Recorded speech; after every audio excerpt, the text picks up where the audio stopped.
25,000 కోట్ల రూపాయలకు చేరుకునే అవకాశం ఉంది అధ్యక్ష. ఒప్పందం జరిగింది 25,000 కోట్లకు అయితే పూర్తి చేయడానికి వచ్చేవరకల్లా 40,000 కోట్లకు పెరిగి 15,000 కోట్ల రూపాయల అంచనాలు పెంచి దోసుకున్నారు అధ్యక్ష. ఈరోజు పర్ మెగావాటు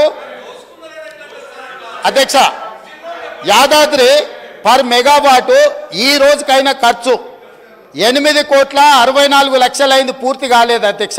ఇది పెరిగి 10 కోట్లకు మెగావాట్ అయ్యే పరిస్థితి ఉంది. భద్రాద్రి 9,73,00,000 రూపాయలు పర్ మెగావాట్ అయింది అధ్యక్ష. సేమ్ సమయంలో ఎన్టీపీసీ ఇప్పటి దగ్గర వారు ఉపన్యాసాలు ఇచ్చారు కదా అధ్యక్ష.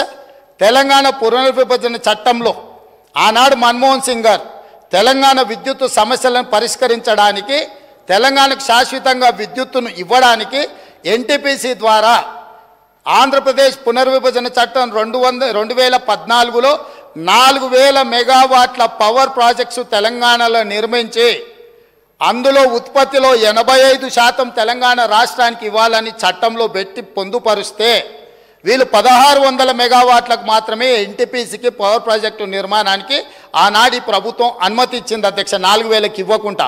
దాంతో 1,600 మెగావాట్ల పవర్ ప్రాజెక్టు 2016లో వాళ్ళు మొదలుపెట్టి 2024 ఫిబ్రవరిలో పూర్తి చేశారు. వాళ్ళకు పర్ మెగావాట్ ఎంత కష్టపడ్డది అధ్యక్ష అంటే 7,38,00,000.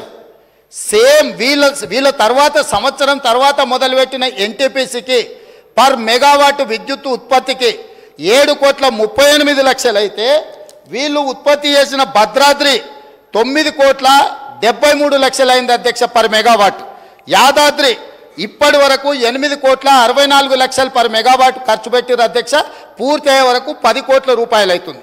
ఇప్పుడు తమరి ద్వారా నేను అడుగుతున్నా అధ్యక్ష, ఎన్టీపీసీకి పర్ మెగావాట్ సూపర్ క్రిటికల్, ఇది సబ్ క్రిటికల్ కాదు, ఇది అడ్వాన్స్డ్ టెక్నాలజీ 7,38,00,000కు పర్ మెగావాట్ ఉత్పత్తి అయితే సబ్ క్రిటికల్ టెక్నాలజీ 9,73,00,000 రూపాయలు ఎట్లయితుంది అధ్యక్ష?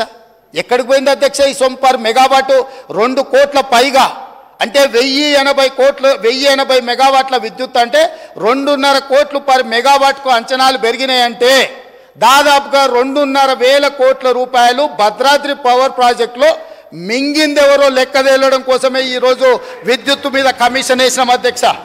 ఇక్కడ దాదాపుగా 10 కోట్లు అంటే దాదాపుగా 2.5 కోట్లు ఇంటూ 4,000 మెగావాట్లు దాదాపుగా 10,000 కోట్ల రూపాయలు యాదాద్రిలో అంచనాలు పెంచడము. ఈ 10,000 కోట్లు ఎవరు దిగమింగినరో లెక్క చెప్పడానికే ఈరోజు ఈ దేశం అధ్యక్ష. 3 తెలంగాణనే. ఇక మూడవది కిషన్ రెడ్డి గారు మమ్మల్ని అడిగినరు. అబ్బా ఎంత దోస్తులు అయిపోయారు అధ్యక్ష, కిషన్ రెడ్డి, జగదీశ్వర్ రెడ్డి, కేటీఆర్ వీళ్ళందరూ చుట్టాలు అయిపోయినారు అధ్యక్ష. ఢిల్లీకి చీకట్లో పోయి బామార్దులు పోయి ఢిల్లీలో చీకట్ల బిగ్గర కాళ్ళు పట్టుకోగానే వీళ్ళంతా చుట్టపోళ్ళు అయినారు అధ్యక్ష. నేను వీళ్ళు ఎన్టీపీసీకి వీళ్ళు 4,000 మెగా